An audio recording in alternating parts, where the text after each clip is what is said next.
Hi everyone, अब बात करने वाले हैं एंगुलर में डायनेमिक स्टाइलिंग के बारे में। सबसे पहले मैं आपको ये बताऊंगा डायनेमिक स्टाइलिंग होती क्या है। देखो, ये काफ़ी इंपॉर्टेंट टॉपिक है डायनेमिक स्टाइलिंग वाला, ध्यान से समझना इसको। जब भी आप लोग एंगुलर के किसी बड़े प्रोजेक्ट में काम करोगे तो काफ़ी ज़्यादा चांसेस हैं कि आपको डायनेमिक स्टाइलिंग का यूज़ कहीं ना कहीं पे करना पड़ ही जाएगा। राइट, तो सबसे पहले मैं आपको बताऊंगा डायनेमिक स्टाइलिंग होती क्या है। एग्जांपल दे दूंगा कि इस केस के अंदर आपको डायनेमिक स्टाइलिंग की जरूरत पड़ सकती है।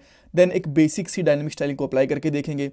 कंडीशनली डायनेमिक स्टाइल कैसे अप्लाई कर सकते हैं ये भी आपको पता चलेगा।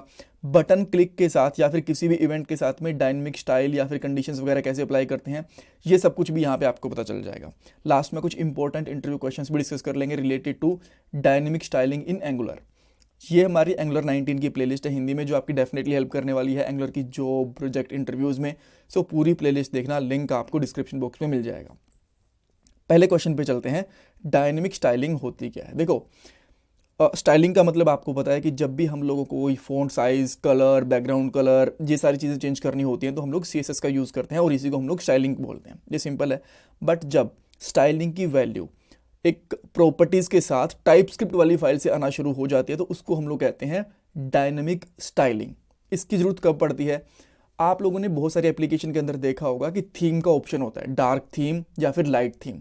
एक बटन पे क्लिक करते हैं या फिर टॉगल करते हैं और आपकी थीम चेंज हो जाती है। तो उस केस के अंदर जो आपकी स्टाइलिंग होती है ना, वो डायनेमिक होती है। इसका मतलब ये नहीं है कि पूरी की पूरी स्टाइल ही डायनेमिक है। हो सकता है कि कंडीशन लगा रखी हो सकता है कुछ कलर्स, हो सकता है कि कुछ फ़ॉन्ट साइज़ वगैरह वहाँ पे डायनेमिक हो। ऐसा कोई ज़रूरी नहीं है कि डायनेमिक स्टाइलिंग का मतलब ये होगा कि पूरी की पूरी स्टाइल ही आपकी टाइप स्क्रिप्ट वाली फाइल से आएगी। हो सकता है कुछ ही प्रॉपर्टीज़ आ रही हो, बाकी सारी की सारी जो CSS है वो स्टैटिक हो या फिर जो CSS वाली फाइल है वहाँ से आप आ रही हो। ऑलराइट, तो अब एक एग्जांपल देखते हैं, इससे आपको और भी क्लैरिटी आएगी डायनेमिक स्टाइलिंग के बारे में। आपके पास यहाँ पे एक H1 टैग है जिसका आउटपुट यहाँ पे आपको दिख रहा है। आप इस पे चाहते हो कि इसका बैकग्राउंड कलर है वो रेड हो जाए, तो क्या करोगे? बहुत सिंपल है, स्टाइल करोगे, बैकग्राउंड कलर ये कर दोगे रेड। रेड हो गया, राइट। एंड देन आप यहाँ पे इसका आउटपुट चेक कर सकते हो, इस तरीके से यहाँ पे बैकग्राउंड कलर रेड आ गया। सिंपल, कोई इशू नहीं है। आप चाहते हो कि ये जो कलर है ना, ये मैं यहाँ पे नहीं इस वाली फाइल के अंदर डिफाइन करूँ, तो आप यहाँ पे क्या करोगे? कलर कर दिया आपने यहाँ पे रेड। अब चाहते हो कि ये वाला अप्लाई हो, एंड देन हो सकता है कि यहाँ पे हम लोग बटन क्लिक के ऊपर जो रेड है इसको ग्रीन भी करें, या फिर कंडीशनली देखें कि बैकग्राउंड कलर अप्लाई करना भी कि नहीं करना। ऐसी बहुत सारी चीज़ें हो सकती हैं। तो इस केस के अंदर आप लोग क्या करोगे? स्टेप बाय स्टेप चलते हैं। इसको मैं यहाँ पे कमेंट आउट कर देता हूँ एक बार के लिए, राइट, ताकि आपको पता चले कि ये हमारी स्टैटिक वाली स्टाइल थी। और देन इसको मैं यहाँ से पेस्ट कर लूँगा इस तरीके से यहाँ पे। एंड देन हम लोग क्या करते हैं, स्टाइल को इस तरीके से तो हटा देंगे और यहाँ पे यूज़ करेंगे सिंपली इस जो स्क्वायर ब्रेसेस होती हैं उनके साथ में style dot background colour.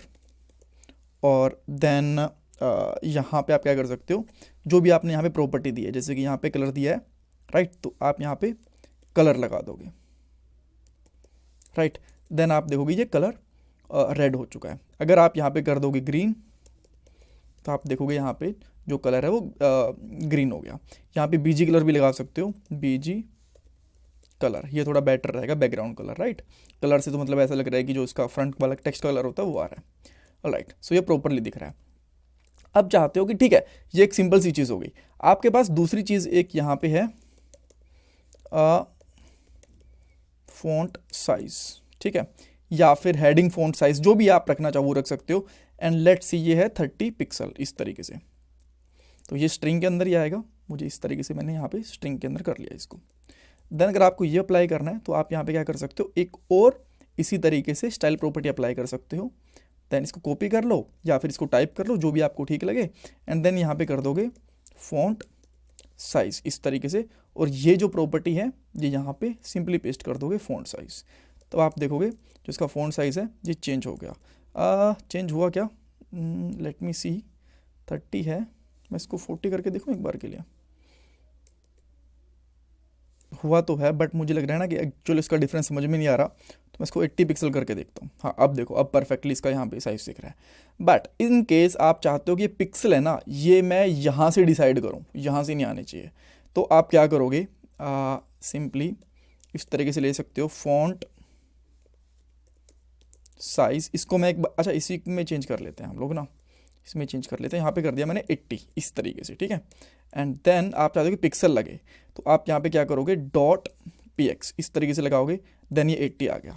And then अगर आप पीटी कर दोगे तो परसेंटेज आ जाएगा इस तरीके से। मे बी परसेंटेज आपको यहाँ पे प्रॉपरली दिख ना पा रहा हो, तो मैं यहाँ पे करता हूँ 30। अब आप देख रहे हो ये परसेंटेज के अंदर भी काम कर रहा है प्रॉपरली, ठीक है। अगर मैं इसको कर दूंगा 100 तो 100% आ गया इस तरीके से, ठीक है। अभी इसके हिसाब से अपने ये हिसाब से इसको कलेक्ट कर रहा है। तो इस तरीके से आप लोग यहाँ पे पिक्सल को यूज़ करना है, पीटी को यूज़ करना है, ये सारी चीज़ें यूज़ कर सकते हो। यहाँ पे इसी तरीके से style dot padding, style dot margin, जितनी भी स्टाइल्स होती हैं इन सबको यूज़ कर सकते हो, कोई प्रॉब्लम नहीं आएगी आपको। ओके, सो ये एक स्टाइल हो गया। अब मैं यहाँ पे एक और H1 टैग लेता हूँ और यहाँ पे करता हूँ, यहाँ पे हेडिंग लिख लेता हूँ। हेडिंग लिख लिया मैंने। अब मैं चाहता हूँ कि यहाँ पे जो स्टाइल हो ना ये मेरे इसके ऊपर बेस्ड हो। जैसे कि यहाँ पे कर देता हूँ मैं हेडिंग साइज, अरे यार, हेडिंग साइज, एंड देन यहाँ पे मैंने कर दिया लेट्स से 40 पिक्सल कर दिया मैंने यहाँ पे, ठीक है। और हम लोग इसको इस तरीके से ले लेंगे।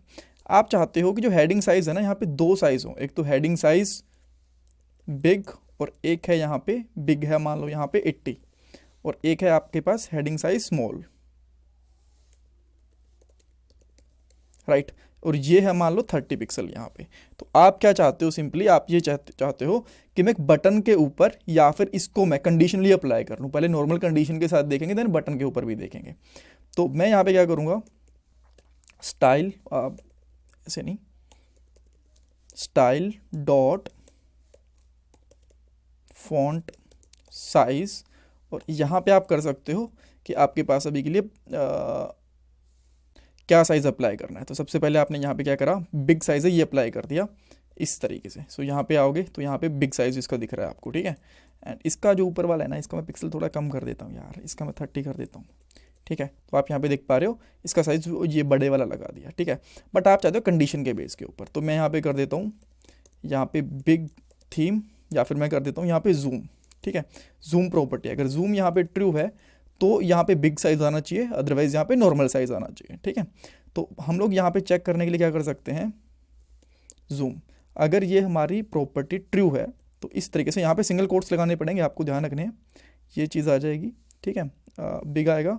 अदरवाइज यहाँ पे कर दोगे जो स्मॉल वाली प्रॉपर्टी है ये वाली, तो देन यहाँ पे आप कर दोगे इस तरीके से स्मॉल, और यहाँ पे भी आपको ध्यान रखना है कि कोट्स आएंगे आपके इस तरीके से। एंड देखो अब ये छोटी आ गई, छोटी क्यों आई, जूम प्रॉपर्टी ट्रू तो है, यहाँ पे एक मिस्टेक कर दिया, ये कोट्स में नहीं आएंगे बिकॉज रीज़न इसका ये है क्योंकि यहाँ पे ये भी प्रॉपर्टीज़ ही हैं हमारी, राइट। सो मैं इनको एज अ प्रॉपर्टीज़ ही यूज़ करूँगा। एंड नाउ आप देख सकते हो कि यहाँ पे कैपिटल के अंदर आ गया। अगर मैं इसको यहाँ पे कर देता हूँ फॉल्स, तो यहाँ पे आप देख सकते हो स्मॉल आ गया, ठीक है, इस तरीके से। और यहाँ पे कुछ ज़रूरी नहीं है कि आप यहाँ पे ये भी यूज़ करो, यहाँ पे लेट से बिग साइज़ के लिए 50 पिक्सल और यहाँ पे 10 पिक्सल इस तरीके से भी लिखोगे तो भी चलेगा, जस्ट मैं आपको बता रहा हूँ। बट इस केस के अंदर आपको यहाँ पे कोट्स लगाने पड़ेंगे, राइट। यहाँ पे आपने कोट्स लगा लिए तो ये काम करेंगे, देख सकते हो, राइट। यहाँ पे बहुत छोटा हो गया, बट अगर आप प्रॉपर्टीज़ यूज़ कर रहे हो तो आपको कोट्स लगाने की जरूरत नहीं है, एंड ये प्रॉपर्टीज़ आपकी प्रॉपरली काम करेंगी, ठीक है। इसको वापस से ट्रू कर देता हूँ। अब हम लोग बटन क्लिक पे देख लेते हैं कि इसका साइज़ को छोटा बड़ा कैसे कर सकते हैं। सो मैं यहाँ पे कर देता हूँ अपडेट हेडिंग साइज, इस तरीके से कर देता हूँ। एंड देन यहाँ पे सिंपली क्या करना है हमें, this dot zoom equal to not this dot zoom, यानी कि इसका अपोजिट हो जाएगा जो भी आएगा, ठीक है। अगर ट्रू है तो वो फॉल्स हो जाएगा, फॉल्स है तो वो ट्रू हो जाएगा। और यहाँ पे मुझे बटन भी चाहिए, देन मैं यहाँ पे बटन बना लूँगा और बटन पे करूँगा टॉगल, यहाँ पे डबल जी आएगा फॉन्ट, राइट। और इस फंक्शन को मैं यहाँ पे कॉल कर लूँगा क्लिक के ऊपर। सो मैंने यहाँ पे क्या करा, क्लिक, देन इस फंक्शन को मैंने यहाँ से कॉल कर लिया। देन इस पर क्लिक करता हूँ तो आप देख सकते हो ये छोटी बड़ी हो रही है। ये इंटरव्यूज़ में पूछा जा सकता है डायनेमिक स्टाइल कैसे लगाओगे, या फिर पिक्सल्स या फिर परसेंटेज वगैरह कैसे लगा सकते हो साइज़ के साथ में डायनेमिक स्टाइलिंग के अंदर, ये चीज़ पूछी जा सकती है। दो स्टाइल कैसे अप्लाई करोगे, ये मैं आपको बता चुका हूँ, यहाँ पे भी दो स्टाइल दिखे हैं, ऐसी चीज़ें पूछी जा सकती हैं। Thank you so much for watching this part. इसमें कुछ डाउट कन्फ्यूजन वगैरह है, मुझे कमेंट सेक्शन के अंदर पूछ सकते हो। And please don't forget to subscribe my channel, like this video, share your feedback in comment section. Thanks everyone.